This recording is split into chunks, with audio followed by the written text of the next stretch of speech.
Hi hello welcome to Miraj YouTube channel. Hope ಎಲ್ಲರೂ ಚೆನ್ನಾಗಿದ್ದೀರಾ ಅಂತ ಅಂದ್ಕೊಂಡಿದ್ದೀನಿ.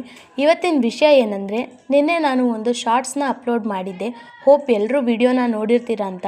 ಸಪೋಸ್ ನೋಡಿಲ್ಲ ಅಂದರೆ ಪ್ಲೀಸ್ ನೋಡಿ ಸಪೋರ್ಟ್ ಮಾಡಿ. ಫಸ್ಟ್ ಥಿಂಗ್ ಏನಂದರೆ, ಆ ವಿಡಿಯೋನ ನೋಡಿರೋರಿಗೆ ತುಂಬ ಕನ್ಫ್ಯೂಷನ್ಸ್ ಇರುತ್ತೆ. ಏನಂದರೆ, ಯಾವ ಊರಲ್ಲಿ ಯಾಕೆ ಈ ಹಬ್ಬನ ಮಾಡ್ತಾರೆ ಅಂತ. ಈ ಹಬ್ಬ ಮಾಡ್ತಿರೋದು ತಗರ್ಪುರ ಎಂಬ ಒಂದು ಗ್ರಾಮದಲ್ಲಿ. ತುಂಬ ಜನಕ್ಕೆ ತಗರ್ಪುರ ಅಂದರೆ ಏನು ಅಂತಲೇ ಗೊತ್ತಿರಲ್ಲ ಆ್ಯಂಡ್ ಕನ್ಫ್ಯೂಷನ್ಸ್ ಇರುತ್ತೆ. ಫಸ್ಟ್ ಟೈಮ್ ಈ ಹೆಸ್ರನ್ನ ಕೇಳಿದವ್ರಿಗೂ ಕೂಡ ತುಂಬ ವಿಯರ್ಡ್ ಅಂತ ಅನಿಸುತ್ತೆ. ಈ ಊರ ಹೆಸರು ಯಾಕೆ ಹಿಂಗೆ ಬಂತಂದರೆ, ಹಿಂದೆ ಒಂದು ಊರಿದ್ದು ಅದನ್ನು ತಗರು ಎಂಬ ಹೆಸರಿನಲ್ಲಿ ಕರೀತಿದ್ರು. ಇಂದಿನ ತಗರ್ಪುರದ ಜಾತಿ ಜನಾಂಗಗಳೆಲ್ಲ ಅಲ್ಲಿಯೇ ನೆಲೆಸಿದ್ರು. ಅಲ್ಲಿ ಒಬ್ಬಳು ದೇವತೆ ವಾಸಿಸುತ್ತಿದ್ದು ಅವಳನ್ನು ತಗರು ಮಾರಮ್ಮ ಎಂದು ಕರೆಯುತ್ತಿದ್ದರು.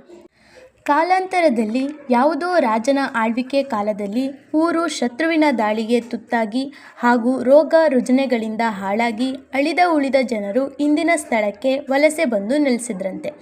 ಜನರು ವಲಸೆ ಬಂದಂತೆ ಆ ಊರಿನ ದೇವತೆ ತಗರು ಮಾರಮ್ಮ ವಲಸೆ ಬಂದು ಇಂದಿನ ಮೂಲ ದೇವಸ್ಥಾನದಲ್ಲಿರುವ ಸ್ಥಳದಲ್ಲಿ ನೆಲೆಸಿದಳು. ತಗರು ಎಂದರೆ ಬಹು ಅರ್ಥಗಳಿದ್ದು ಜನರು ವಿವಿಧ ಹೆಸರುಗಳಲ್ಲಿ ಕರೆಯುತ್ತಿರ್ತಾರೆ. ಆದ್ದರಿಂದ ಮುಂದಿನ ಪೀಳಿಗೆಯ ಜನರು ಪುರ ಎಂಬ ಪದವನ್ನು ಸೇರಿಸುತ್ತಾರೆ. ಅದರಿಂದ ಈ ಊರನ್ನು ತಗರುಪುರ ಎಂಬ ಹೆಸರಿನಿಂದ ಇಂದಿಗೂ ಕರೆಯಲಾಗುತ್ತದೆ. ಹೋಪ್ ಎಲ್ರಿಗೂ ಇಷ್ಟ ಆಗಿದೆ ಅಂತ ಅಂದ್ಕೊಂಡಿದ್ದೀನಿ. ಇಷ್ಟ ಆಗಿದ್ದಲ್ಲಿ ಲೈಕ್ ಮಾಡಿ, ಶೇರ್ ಮಾಡಿ, ಕಮೆಂಟ್ ಮಾಡಿ ಹಾಗೂ ಯೂಟ್ಯೂಬ್ ಚಾನಲ್ನ ಸಬ್ಸ್ಕ್ರೈಬ್ ಮಾಡೋದು ಮರಿಬೇಡಿ. Thank you.